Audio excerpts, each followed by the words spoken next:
Hello，大家好，歡迎返嚟我嘅 channel，我係謝你。我呢度呢就準備咗一個嘅乾雪耳啦。咁我會將雪耳提前浸咗佢1個鐘先嘅。浸開咗嘅雪耳呢，清洗起上嚟就會好方便噶啦。咁雪耳佢尤其適合秋冬季節食用噶喎。因為呢，佢含有好豐富嘅植物膠原蛋白同埋雪耳多糖嘅，對於皮膚有保濕同埋滋潤嘅作用㗎。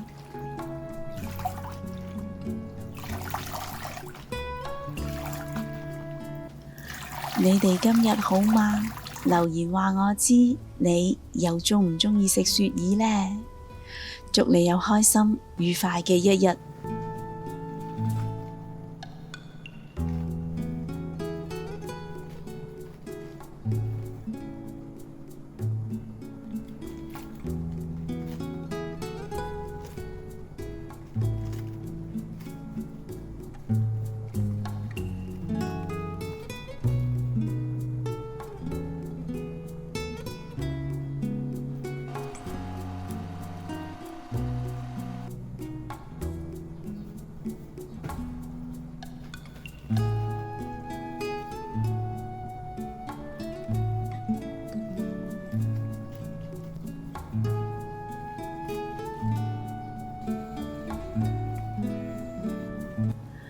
秋冬季節天氣乾燥，容易導致肺熱、肺燥，咁就會令到我哋會有乾咳或者係有痰咳唔出嘅症狀啦。咁我會用1個嘅蘋果嚟幫手滋潤返個肺啦。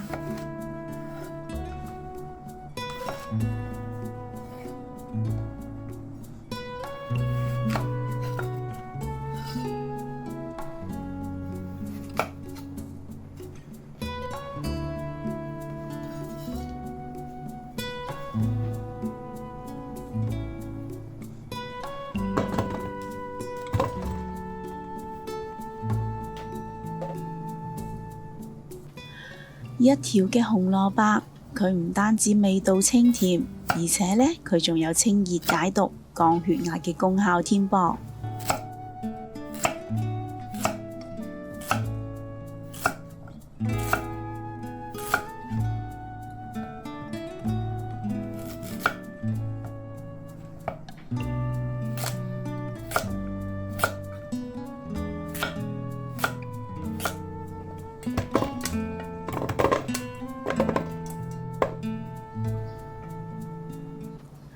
印度椰子佢含有豐富嘅椰子油，經實驗證明佢可以有效消除壞嘅膽固醇噶喎，即係呢，有3高嘅人士亦都可以放心食用噶。我都會將呢一個湯嘅食譜寫咗喺影片嘅最後嘅。若果各位有興趣煲呢一個湯嘅話，請你將影片睇到最後就可以一目了然噶啦。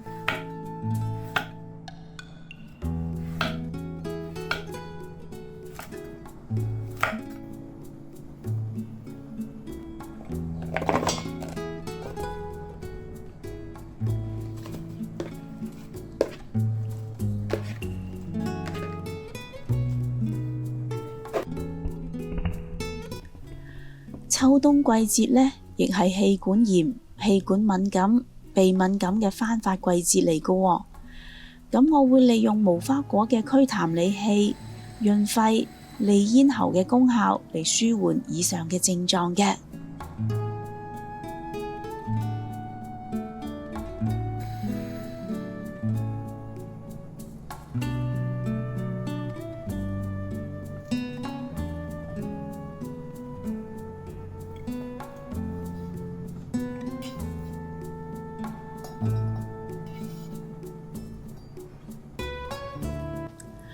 而腎虛脾弱嘅人士呢，喺秋冬季節經常會覺得手腳凍冰冰，着幾多件衫呢都依然係覺得凍㗎喎。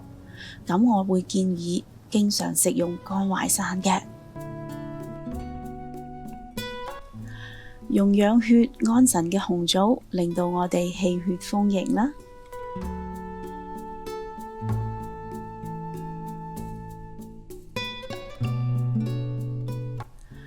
潤肺又滋潤肌膚嘅南北杏，又點可以少咗佢呢？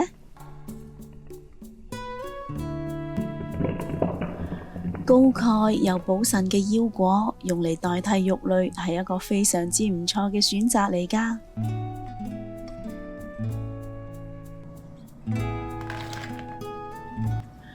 上述嘅乾品呢，我會將佢哋清洗3、4次嘅，將表面嘅塵埃同埋雜質徹底清洗乾淨佢啦。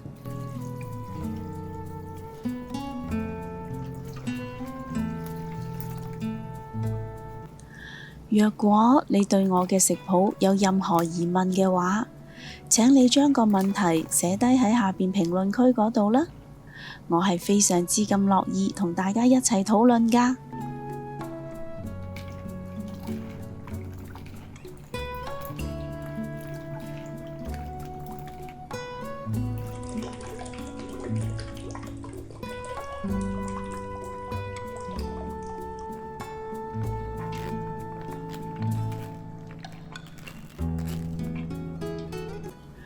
今日呢，我會用電子湯煲嚟煲湯嘅，所以呢，我會加入大概2.5 列至3列左右嘅清水落個湯煲度啦。水滾咗之後就開始計時，煲佢120分鐘嘅。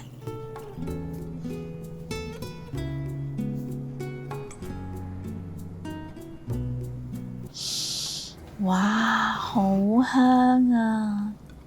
個湯煲好咗啦。濃郁嘅椰子香味撲鼻而嚟，真係令人食指大動㗎。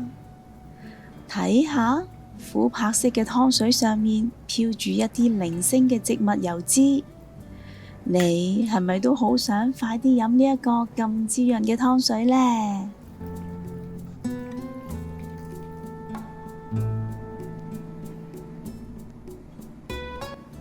咁我唔客氣啦。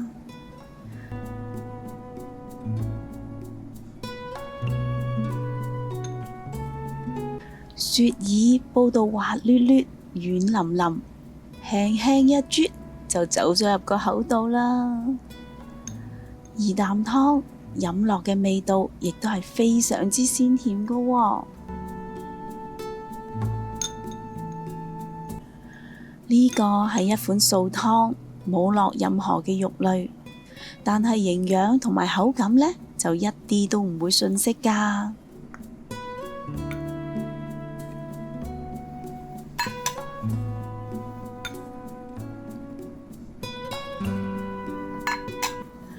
不如今晚你都煲呢一個湯水，滋潤下你嘅屋企人啦，同埋 share 個食譜俾你身邊有需要嘅朋友啦。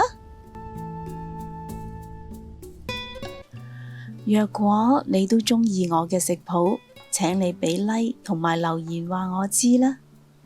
記得訂閱我嘅 channel， 順便撳埋隔離個鐘仔啊！多謝晒你嘅收睇，我哋下一個食譜再見啦，拜拜。